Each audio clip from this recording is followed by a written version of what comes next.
Time for our 360 round. For that, I want to bring in our panel today. We're going to start out with diving into Taiwan Semi earnings. We've got Sylvia Jablonski, CEO and CIO of Defiance ETFs, and Tyler Herriage, partner at Vertical Research Advisory. Thank you both for joining us today. All right, so we had some solid results from Taiwan Semi.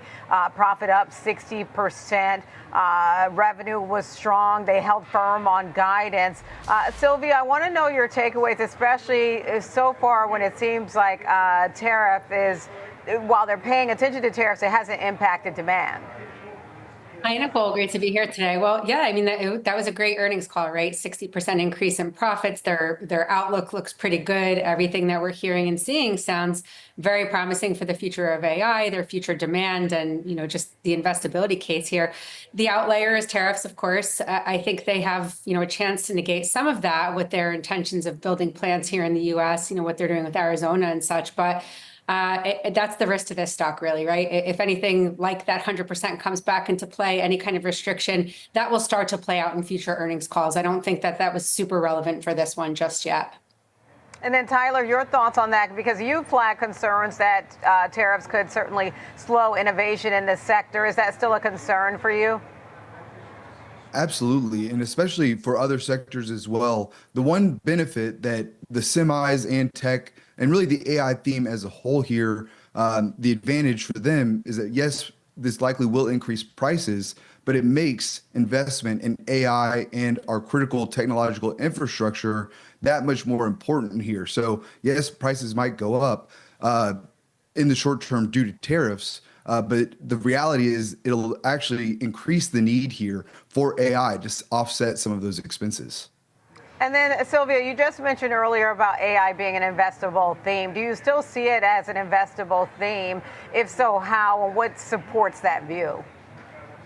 Absolutely. If you listen to, the major, like the Mag 7s that have been talking over the last earnings calls, I don't think that they're going to slow investment anytime. If anything, they might ramp it up before, tariffs go into play. We were talking about AI being a compounded annual growth rate of about 38% for the next 5 to 7 years. We're just starting to get into AI. It's in its infancy. You're seeing massive growth, massive revenues and profits. It's just the market is muddled by tariffs. It's muddled by, is there a Fed put? Is there a Trump put? What's going on? And so there's this risk off sentiment, but that's not the reality of corporations and how much they're trying to spend and build out in AI. And then, Tyler, you have said that you want to see semis lead again to feel bullish again, and obviously they've certainly been lagging. What is the indicator that you're watching for to see, kind of moving beyond the pain points that the sector's been facing? Absolutely. So let me just say we do remain extremely bullish on the AI theme as a whole for the medium to long term. It's the short term that has us a bit concerned here. And as you mentioned, the semis have been lagging, which in hindsight was a bit of a tell from this market. They peaked last year. They haven't hit an all-time high since July of last year, despite our other major indexes doing so. So what we're watching for here in the short term is almost what we're looking for is the opposite of what we're seeing right now. TSM just turned negative on the day on the backs of great earnings this morning.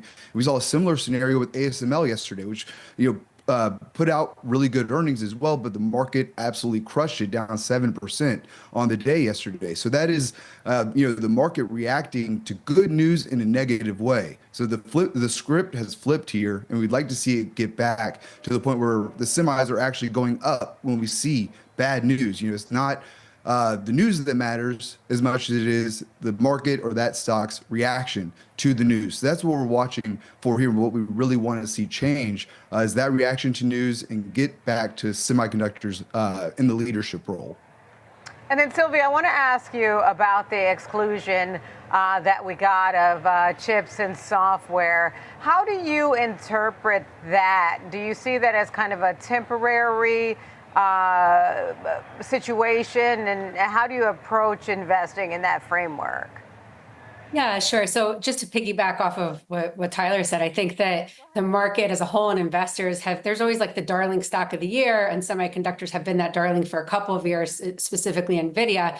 And when, kind of they're not leading, they're falling to the wayside, you're just looking for some kind of news to turn that around so that we get momentum and recovery in some of these growth names. And so in my mind, that tariff exclusion is good. That's a temporary tailwind that was then offset by, Fed speak. So what we just need is less uncertainty and more consistency. So I think in the next 90 days, if we get clarity around what happens here, whether it's, with electronics or semiconductors themselves, I think any kind of certainty will help the market kind of propel forward. But I would say is that this is also a generational opportunity for investors. I completely agree with Tyler in the short term, forget it, right? You have to kind of like bear down and watch this volatility. But if you buy stocks and you dollar cost average, these are great opportunities for some of the top, potential future leaders. And then, Sylvia, I want to ask you a quick follow-up question. Is the fundamental case still there for, you just mentioned NVIDIA, and it's had a very difficult year this year, but when you heard their last earnings, they performed well, they're still the leader, but in your view, is the fundamental case still there? It's absolutely still there. They have, the strongest revenue growth of any company on the street, strong balance sheet. They have growing demand, more demand that they can handle. They're finally starting to, be able to deliver on the Blackwell chips and things like this. So I think NVIDIA is a great stock to look at. And what I would say is it's just amazing, right? And investors love this stock at 150 and they hate it down at 100. So it's just some of that behavioral stuff that gets in our way, I think, when markets make us panic. And then, Tyler, I want to ask you and follow up to something that Sylvia just kind of mentioned, mentioning that it's a once-in-a-lifetime buying opportunity. Do you see things that way? Is this a time for kind of tactical positioning? What's your view?